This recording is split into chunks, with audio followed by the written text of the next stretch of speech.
thank you, and I told my staff, every time I get a chance to publicly say thank you, I'm going to do it, because we would not be sitting here today and be as far as we are in creating this model without the hard work and the dedication of the CASA staff. And so, I hope they don't get sick of me saying it, because I say it as often as I can, but I hope, thank you, and we would not be here today without each and every one of you. I also wanted to give thanks to all of you. Are absolutely special to us, and you know that. I hope that you know that, because you provide the service. It's not the CASA staff, it's not the board, it's not our donors that provide it. It's you. You are the ones. So you're all very special. But in terms of the staffing model, I just wanted to again thank a couple of people. One of them is Lois Mortensen. We had to make a staffing change at the very last minute, and we would not have our fall training class if Lois hadn't stepped in at the very last minute and willingly decided that she would help interview all these people that wanted to be a CASA volunteer. So Lois stepped in to do that, and thank you so much. I hope you come back to the class so you can see those amazing volunteers you got in there. Also, we have a transition team that's been working with us, and it's made up of staff and also a volunteer named Bob Coit. I don't see Bob here, so kudos to Bob.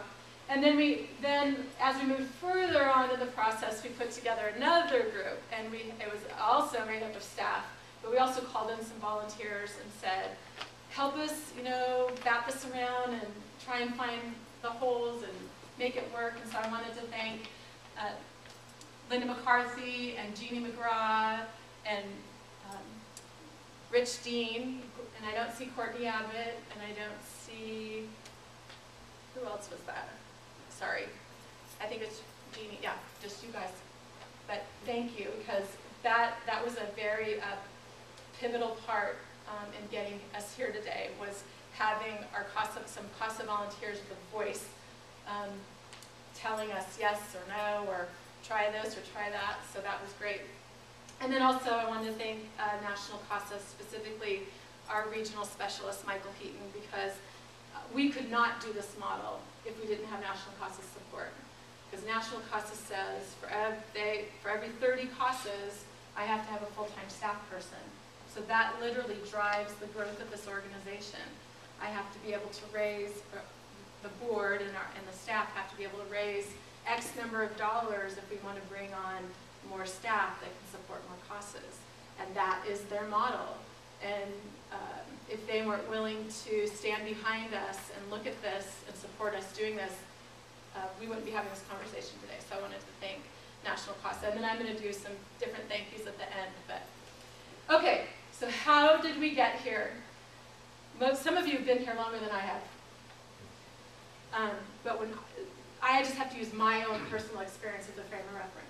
So when I started at CASA in 2000, there were about 500 children living in foster care here in Lane County.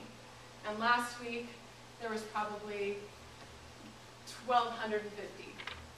It's been staying around 1,200 for months and months and months now. And if I stay in the National CASA model, we will never be able to serve every child. And you know the children that you're serving today, their stories. And you know the difference that you have made in those children's lives. The staff, we have to, it's hard to go home sometimes at night when you know there's not a CASA that we can appoint to some case that Verna just heard in court, and she's like, oh my God, if we had a CASA today, let's get one on, today. And we don't have one. And so we are really, we would never be able to serve all the children. So along with our board of directors, that's another pivotal group of people that are making this happen, is the board of directors created a strategic plan about 2 years ago. And in that plan they said, we need you to look at the efficiencies of the staffing model, just to make sure that we're doing everything we can to serve as many children as we can. So just having that in the strategic plan, because that's what the strategic plan drives my time. So whatever the plan says is where I'm spending my time. So I look at that, okay, we need to start looking at that. And the first thing I did is I met with Brenda Naputi's husband, and I said, I need to know what I'm shooting for. When I say I want to serve all the children in Lane County, I want to know a number. I don't want to just say, you know, some random number out there. I want to know that I have a number. So John and I spent about 7 months. He's a number guy, and I am not. He was very patient with me. We sat there and crunched all these numbers. We looked at numbers of entries and exits to foster care. We looked at numbers of dependency cases opening and closing. We looked at what's been happening in the last 10 years in terms of trends and what do we see coming. And it was really a difficult process to go through to try and come up with a number at the end. And we were looking at 10 years worth of data. And we were looking at those 10 years because in that 10 years, we had that mini recession in early 2000, and then things got to be pretty good, and then we had this big one. So I figure no other 10-year period can be, you know, worse than this. I mean, maybe worse, I hope not. But it's gonna, you know, it wasn't just a rosy, and you know, it wasn't 10 years of everything's hunky-dory, and it didn't look like that. So it had its ups and downs. So 7 months later, we have a number, and that number is 702, and I don't want to forget the 2. So we need to be serving 702 children, and when we can do that, we will have met the need. And you might say, well, wait a second, you just said there was 1,200 kids here in Lake County in foster care, so 702 doesn't make it work. So we know, unfortunately, that Oregon has one of the highest rates of foster care in the nation.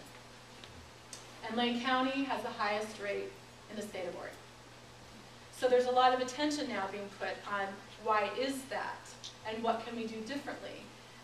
So we know there's some initiatives called the CASA Family Initiative that's putting together a team of people here in Lane County to look at why is that number so high, and can we do things differently so that there aren't so many children in foster care.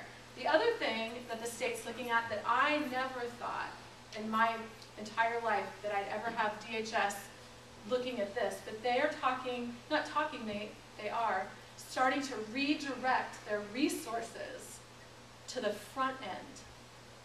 So meaning, instead of waiting until children are abused or neglected and need the intervention of DHS and come into foster care, DHS is starting to look at the front end. How can we support children and families before they come here? So part of that strategy they call differential response. So you will start hearing about that, but that's part of their strategy to redirect their resources up front. So we know if things like the CASA Family Initiative work, and we know that differential response or DHS redirecting their resources work, that number will actually drive down. So by the time we have enough CASA volunteers, we believe that we'll increase our number of volunteers at the same time that number is going to start driving down, and that's how we end up with 702. So then I knew, 702, how are we going to serve 702 kids? So, and I don't do PowerPoint, so Megan has some PowerPoint. I don't know if you can see this, but this is our current staffing model. So in our current staffing model, we have 9.5 FTE, which means full-time equivalent. We actually have 12 staff, but 9.5 FTE. Our budget's $630,000. The cost of that, if you want to break it down per child, is about $2,100. Last year we served almost 300 children. We had 137 advocates. And we had 4 staff people supporting those 137 advocates. So if I was going to stay in this model, this number would, FTE would look close to 19 to 20 FTE. My annual budget would be about $1.2 to $1.4 million. We would hopefully be serving 702 kids, and I would still need about 325 CASA volunteers. So the reality of, in this economy and just this, you know, in what we live in today, that's never going to happen. You know, CASA of Lane County is great at fundraising, and we're great at relationships, and we're great at, you know, keeping our donors with us. But and I'm great, Sarah Kate's great, and all of us that do the fundraising here, you know, we're pretty awesome. But we're not that awesome. There's no way we could raise $1.2 million year after year after year and serve all the kids. So we had to think out. So then it's like, okay, if it can't be in the old model, what could it be? And luckily for me, and for this organization, Megan Benevento was doing her senior, not her senior, but she was doing an internship project for her degree at the U of O. And she came knocking on my door and said, I need to get internship hours in. What do you have for me? And I said, can you figure this out? Here's what I know. Here's what I know some people are doing around the country. And could you go talk with my staff? Can you go talk with staff that are supporting CASA volunteers right now and find out what takes up most of their time? What do they like about their job? And what do they not like about their job? Can you go do all that work for me? So she did.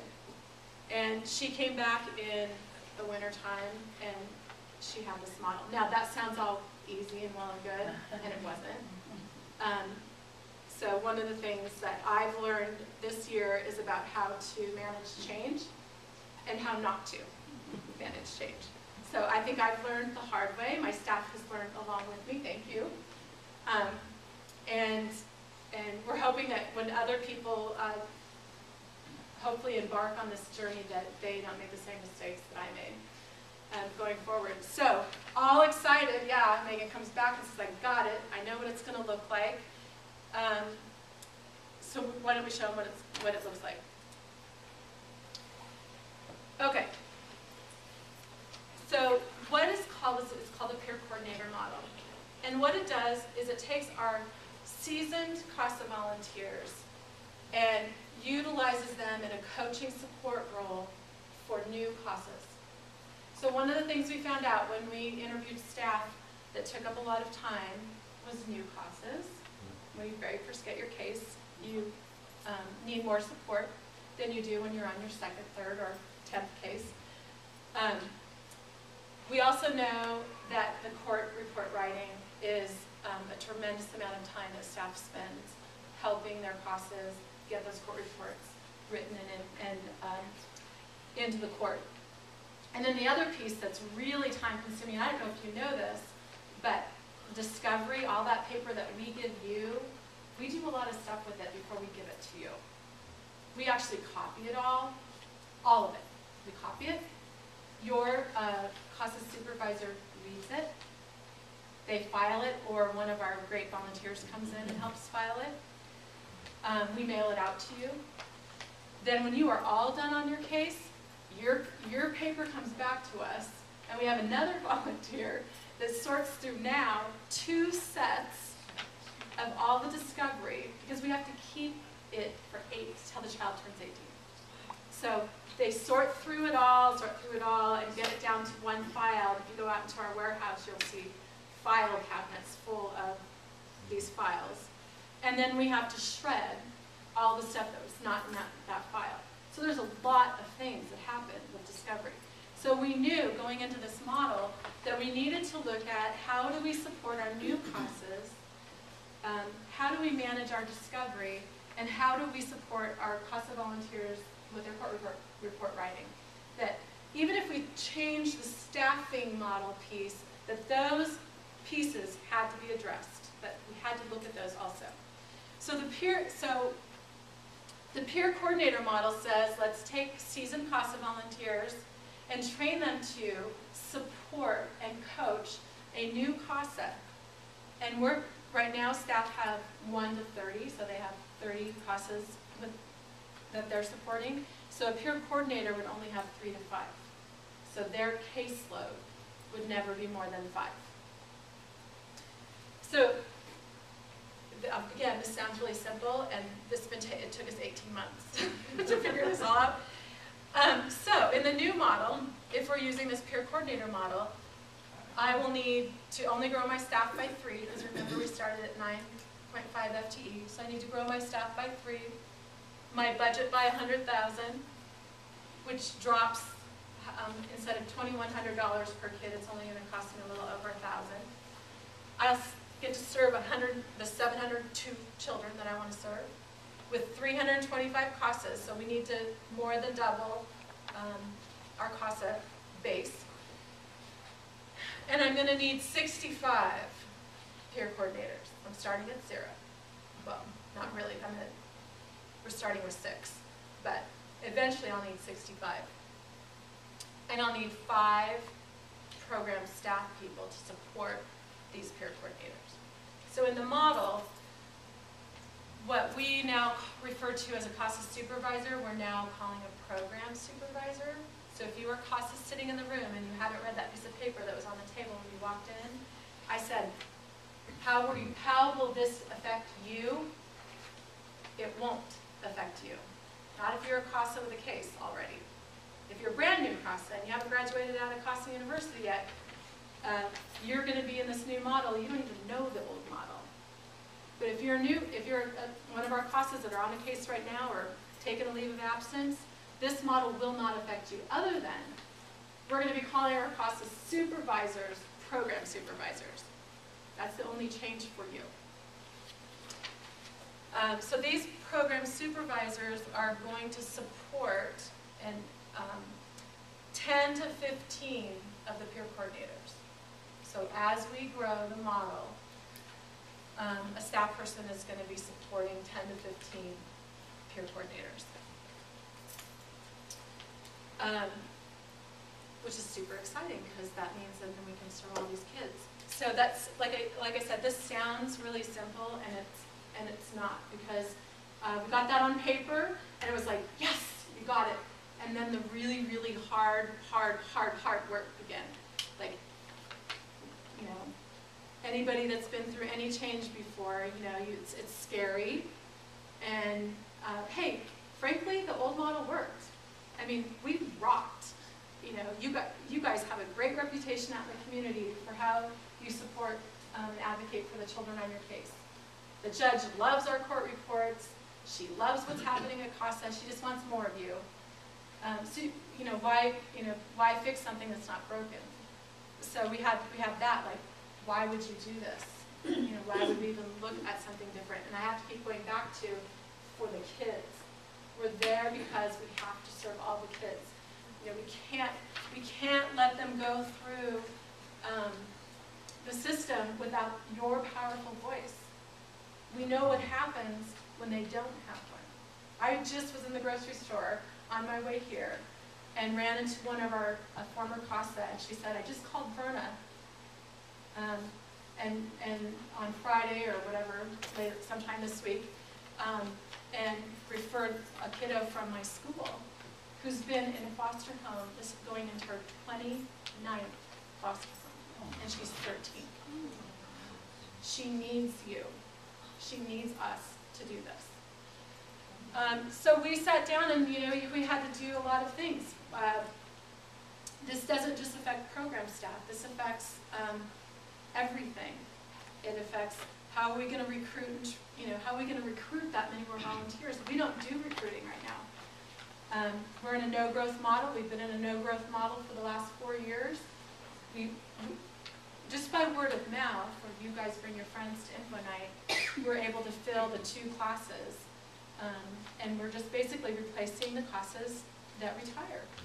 And we're not growing, and we can't grow in the old model.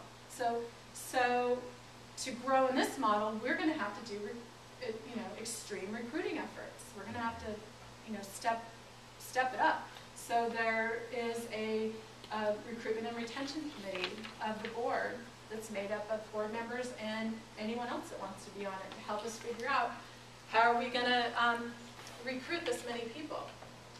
And then we're talking about, well, how many training classes does that mean?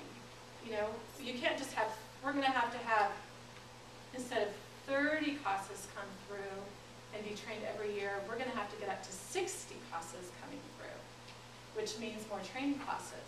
So we had to look at that. And then we had to look at this budget. We already made a big leap. I mean, this makes it sound like we only grew by $100,000, but the board already took a big step and grew the budget by $100,000 this year. So really we're growing it by $200,000. So how are we, year after year after year, going to sustain a budget of $730,000? So, you know, we have all of the development staff working on how's that going to happen, how fast can we make it happen. You know, our board's working on it. We have a development committee that's working on it. So there's a lot of pieces of the puzzle that have to be worked out that we're working on. Then we had to do, I think the hardest part was the job descriptions. We had to say, what do we want a peer coordinator to do? We're not asking a peer coordinator to just take on the same job as your CASA supervisor did. So that's not what we're asking them to do. We're saying we need you to support your volunteer instead of. When I went to recruit some of our peer coordinators, I said it's like waking up in the mirror and going, oh my God, I gained 10 pounds. How did that happen? So I think that as a staff, we moved away from coaching and supporting our volunteers to doing a lot of case management and a lot of, I'm going to do this case with you. And I think that, you know, when we look back, like, how did that happen? It's literally like you woke up in the mirror and went, oh my God, how did that happen? It was just gradual. All of a sudden, we're going to every court hearing with you, every CRB with you. We're writing every report with you. I'm exaggerating, but close. And instead of helping you do the job we trained you to do, just supporting you to do the job that we trained you to do. And I say, if you can't do it, then we have a training issue. Then that means we didn't train you. We didn't train the classes well enough. And if Jim, who's our training coordinator, says, well, look who you sent me, how do you expect me to train these people? Then I go back, well, then that's not what it's called. That's a screening issue. Then that's a screening issue. So, you know, every point along the way, we have to screen we have to recruit the right people. We have to screen the right people in. We have to train them. And then we need to support them to do the very best job they can. So when I talked about court report writing and discovery management, saying that those are big time consumers of a staff's time, we had to redesign all that. So the peer coordinators really aren't going to have a whole lot to do with discovery management. The staff will. But we had to redesign what that looked like. So no longer are we copying every single piece of paper you guys get in the mail. We're going to copy certain pieces of paper that you get in the mail, and we're going to give the rest to you, because you're the ones that need to read it. You're the ones that need to act on it. So there's some things that we need to have here, just in case somebody calls or you guys are on vacation and we need to step in, but we don't need to have every single piece. So we had to redesign discovery management. We had to redesign how we support the new CASAs doing their court reports. So what we're asking a peer coordinator to do is not exactly what the CASA supervisor was doing. So we have a new peer coordinator job description. We have a new program supervisor job description. We had to create a peer coordinator training. It was like, okay, if we have the job description and this is what we think we want them to do, how are we going to train them? So we created 1.5 days with a follow-up coming up here in December on how do we train a peer coordinator to do this work. And then, so again, makes it sound really easy, and again, I have to thank staff, because this is how it really went. Megan came into my office and said, I have it, I figured it out, I got the numbers, I made it work out. And I'm like, yes! And just like marched right into a staff meeting and said, this is what we're doing. Isn't this awesome? And they just looked at me like, no, it's not, I'm crazy. So we had to do a lot of, backtracking and, really talking about how do we make this work. So that's really how it went.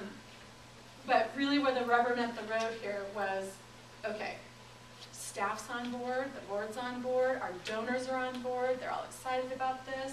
We have job descriptions, we have training in place, we figured out how to do discovery, we figured out how to do court reports. Now we've got to recruit some peer coordinators. And that was probably the scariest thing for me, because I've been up here, being the cheerleader and the visionary for everybody saying we can do this and it's going to happen and this is the greatest thing. And then, you actually have to ask somebody to do this work. So what we decided to do is we did create a nominating and selection process for peer coordinators. We didn't do it that way this first time out. So the first time out, we did it differently than we plan on doing in the future. So we made a list. It was interesting because when we very first started talking about it, staff would, and I don't mean to keep picking on you guys, but I'd say, this is, what I think a peer coordinator is going to do. And they're like, well, I can think of maybe 1 or 2 people that would want to do that or would be good at that.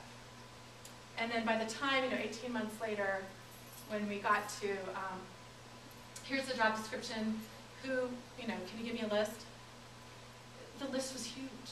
I was like, time out, guys, we only need 6. We don't need, 40, but just 6. So we narrowed it down to 6, and then I started asking, and I kind of chickened out. I asked over the email. So I sent out, hey, you may not know this, but we're doing a new staffing model, and this is what it looks like, and here's the job description of a peer coordinator. Do you think you'd like to do it? And I sent it out, and probably within half an hour, 2 people emailed me back and said, thank you for asking me. I'm honored to be asking. And I literally wanted to cry, because I was like, oh, yes, what I thought could happen can happen, and it will happen. It's going to take us about 48 months if nothing goes wrong, no glitches, to be here. But knocking on wood. Oh, knocking on wood. You can turn that off. It's going to. We figure once we actually, start increasing our training classes and getting more CASA volunteers in here, it's going to take us about 48 months, 5 years, to get to that 702 or that 325 classes. So the other thing that's great is we're not just jumping in with 325 classes and 65 peer coordinators and off we go. It's going to be gradual, and there's still a lot to learn, and there's still a lot of questions. And I keep telling everyone that I talk to, ask your questions, because sometimes people will ask a question and I'll go, oh, I never thought of that. Okay, and that literally, the last 18 months, a lot of that happened. I'd come out, oh, here's our timeline, and then somebody asked something, and then I'd say, here's our timeline. Every couple days we had a new timeline. But that's because people were asking questions and giving feedback, and that's how this model is best going to work. So I am going to let you ask questions, but before you do that, I wanted to introduce you to our first 6 peer coordinators and have them say a little bit about themselves. So I'll start with Dwight Wagner, because he's sitting right up front. Good afternoon, I'm Dwight Wagner. I've been a CASA for almost a year, and it'll be in December. I'm on my first case, and when I'm not doing that, I'm a student up at Portland State University for my bachelor's of science degree in sociology. Main goal right now is 100% CASA. As a peer coordinator and still as a CASA advocate. With this plan, with this whole thing is going to happen is we're going to be able to reach so many people. And I had to get on board with it. I had to become one of the little stones of the foundation of making a difference. So that's why I'm doing it. I mean, as CASAs, we all like to know that we can call the office and say, hey, I got a problem, or hey, I need help with this. Now, as a peer coordinator, I'll have more people that I can return the favor to. They can call me and say, hey, I need some help with this. And, you know, my motto is feel free to leave a voicemail, you know. But seriously, it's all about being able to expand, and that's why I'm on board. I want to be able to expand, be a team player, and that's what I'm doing. Thanks. Great. Thank you. Linda McCarthy. I'm Linda McCarthy, and I've been in CASA for almost 5 years. I am still on my first case, but it's winding down. And as it was winding down, I was listening to Megan, and her excitement is infectious. But I think the work that we do is so important, and to be able to do it and help more children was what got me on board and made me want to do this. And so I'm really excited about seeing that we can make this work so that we can help every kid in the county that needs us.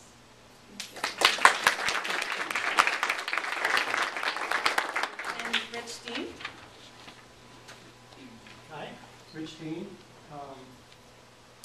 I was an elementary school teacher in Eugene for 30 years, and after I stopped doing that, I went and taught at NCC for 3 years, and after that, I really retired. And this opportunity at CASA came up 4 years ago for me.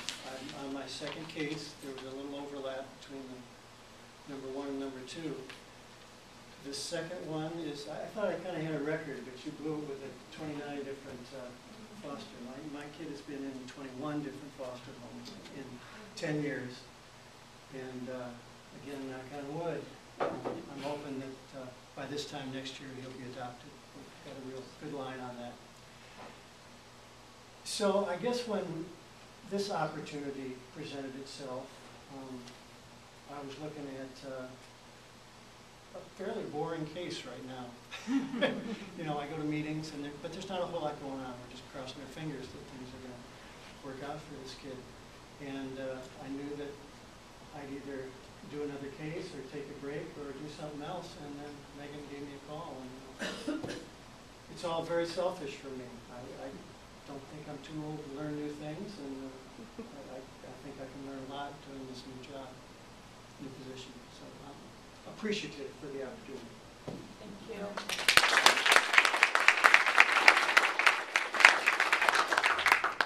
Do you want to come up here, Jim? Or do you want everybody to turn around? Jim Duncan. I am Jim Duncan. I've been I've been at CASA for almost 5 years. Come January, it will be, that's when I started my training 5 years ago. I'm on my third case. I've had 5 kids that I've worked with, ranging in age from 4 months to 15 years. My wife and I have lived in Eugene for 10 years now, and so half of our time out here I've been with CASA, and so become comfortable with it, I guess. Before that, we lived in Chicago, and I taught at the university back there. And, so retirement's a good time, but I look for opportunities to challenge myself and take on some new things. And so when this opportunity arose, why I said I'd be happy to do this sort of thing. It's a huge change, it seems to me, in the way CASA is going to be operating, and I wanted to get in on the ground floor, and I think it'll be challenging and exciting and interesting and maybe even fun. And another reason maybe is that many of you have a lot more experience than I do at this, but over 5 years and 3 cases, there are lots of highs and lows and ups and downs. And when I look back on it, I think I've probably made every mistake in the book that there is for a CASA to make, and some that probably aren't in the book. And maybe I can, if I've learned anything from that, maybe I can pass that along. And so that's the reason I'm happy to do this. Thank you.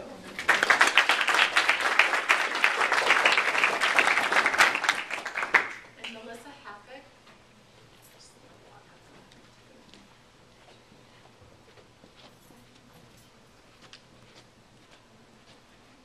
I'm Melissa Happick. I've been at CASA for a year and a half. I am on case number 3. I actually have 2 cases open right now. And Megan's email, I scrolled through and was like, how much am I getting paid? I looked for the paid part at the bottom and I was like, wait a second.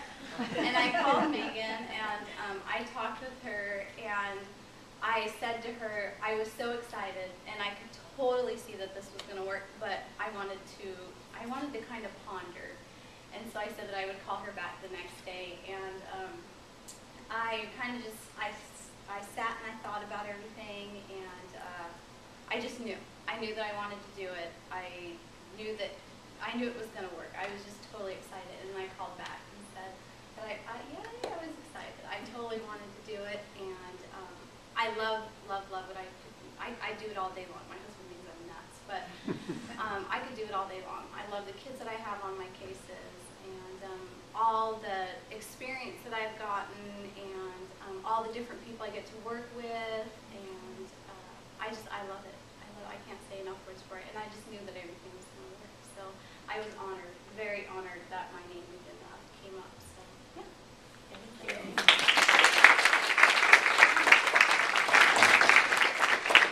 Last but not least, Gail Culbertson. Well, I am Gail Culbertson, and I've been a CASA for about 7.5 years, and I have served on 4 different cases, and over that time there were 9 children total in all those cases. And as far as when the opportunity came up, I was not one of those ones to first call. It was one of the, I read it, really thought, ooh, I'd kind of like to do that, but I was worried about the time commitment on this. But in thinking back over my experience in life, I have been privileged to be a stay-at-home mom, and I became a CASA when my baby graduated from high school in 2004. So 2004, that's when I became a CASA. And I had been I was football mom, I was cheer mom, I was doing all the fundraising activities, all those fun things. So my time went out in giving to my children and advocating for them. Particularly my son needed a little extra advocating for. He has learning issues. But in being able to do that, he got through not only high school, but college with honors and won some national championships for his engineering in college and made it through because of that advocating. And so that's where my heart is advocating for kids. And if we can advocate for more kids because of giving time to this organization, I too wanted to be a part of that. So hopefully get the time to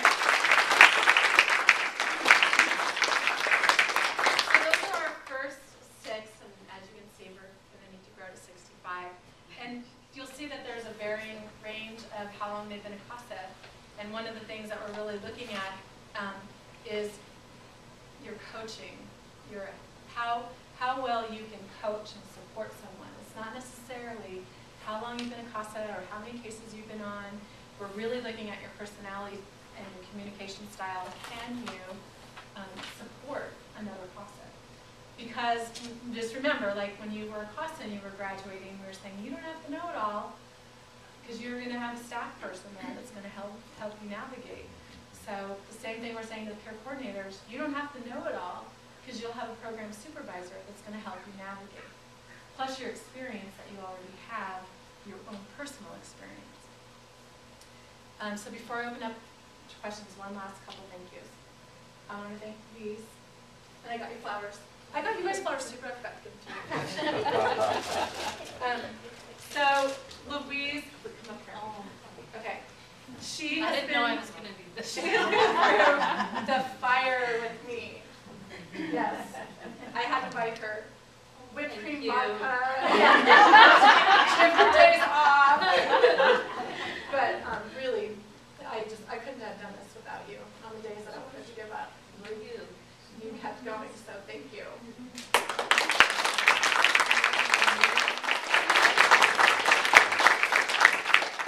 And Megan B. So poor little Megan B comes here and thinks she's just going to do her internship, she's going to share this information, she's going to walk away, and that's not what happened. She had to come, you know, help us through the hard stuff. And luckily, she's staying with us, so she's our new volunteer coordinator.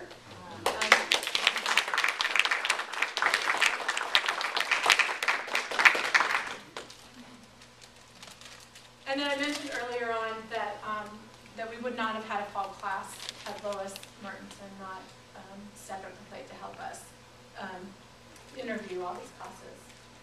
So yeah, okay, yeah, we got them in, but now how are we going to train them? We didn't have a training coordinator. So I called Sophia McManus and begged her. And I don't think I had to do too much begging because I just said, we're not going to have a class. We're going to have 20 volunteers that we can't train, and we'll probably lose because we're not going to stick around until April. Will you please step in, and we'll try and support you the very best way we can in training this class. So I'm going to say, oh, thank you, Sophia.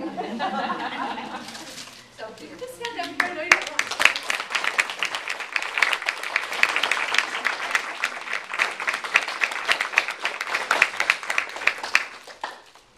Okay. And now it's questions. Shoot. I know you have questions. No? Scott? Can you tell me how the rate for 2,000 per child went down to 1,000 per child? Could you just divide the number of children by your budget? Oh, that, So okay. that's how it goes down. That's what everybody looks at. Yeah, that's how it goes down. Good question. Another question? So with all the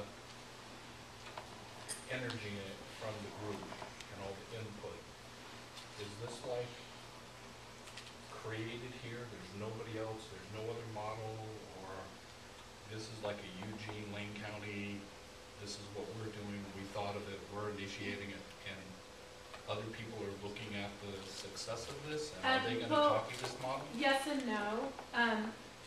One of the ways we even had ever heard about a peer coordinator is that there's a program in Maricopa County, Arizona, that's doing a version of it, and Contra Costa County in California.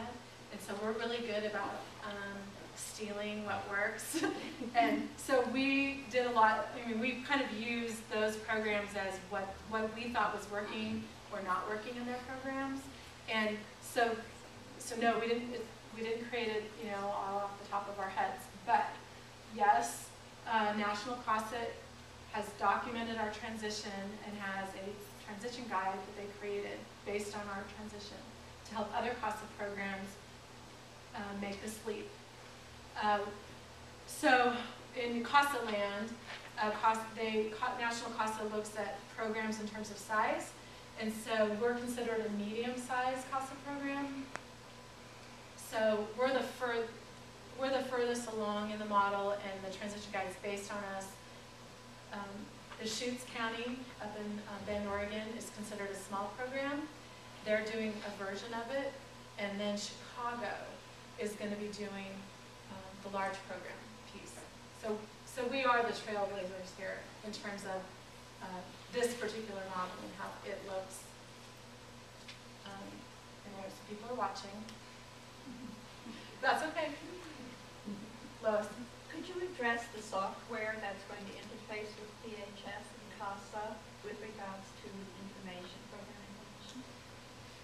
Well, so the discovery management right now has nothing to do with DHS's new, what do they call it?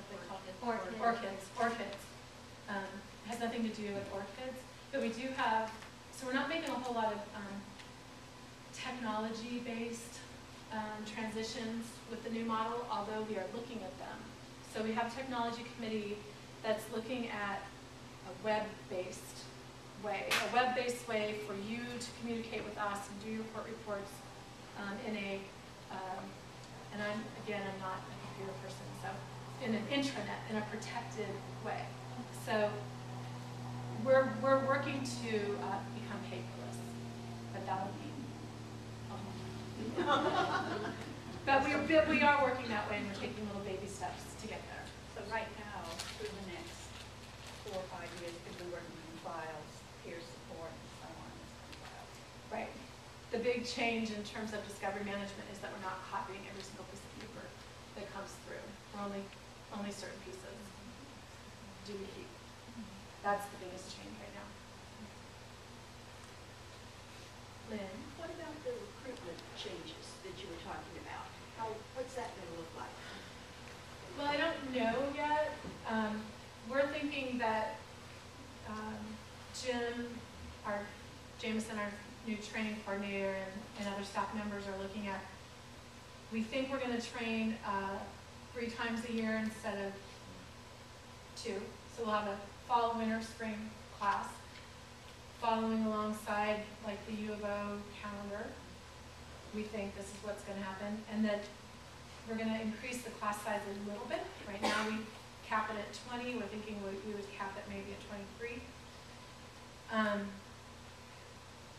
And I don't know in terms of, what's this aggressive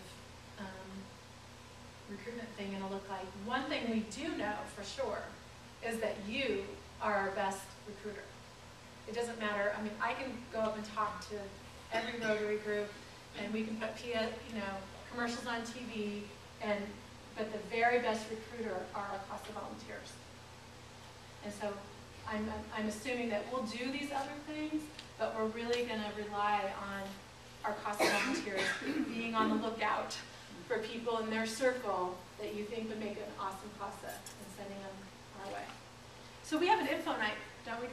January 11th, 6 Okay. to 7:30 here in the community room. So January 11th, we'll be doing an info night. If you haven't been to info night, it's just information. People come and we talk to them about CASA, what it's like to be a CASA volunteer and what the time commitment is, and tell them, well, our next training's in April, and this is how you go about applying.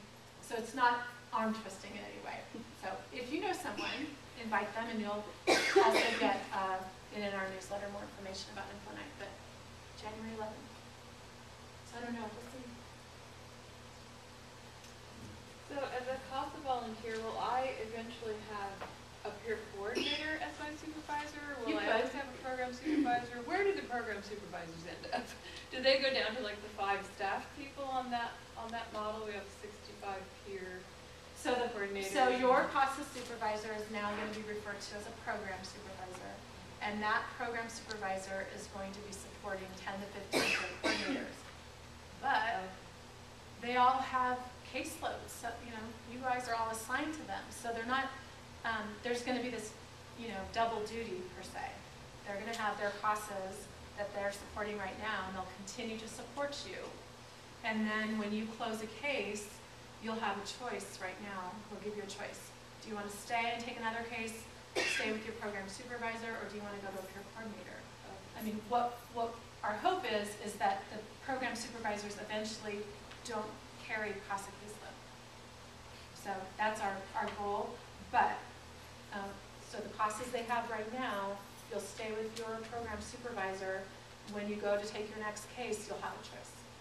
Right now, we can't even give you a choice because we only have 6, and we're starting with the 6 and trying to work the kinks out there.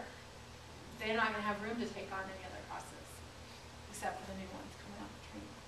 So, but eventually, we'll get that. Okay. If you have questions, please, staff's here. Most of us are fairly versed or probably comfortable enough to answer some questions, or if you think of things later. But thank you for coming out, and we are super excited about doing this and knowing that we're going to have more voices like yours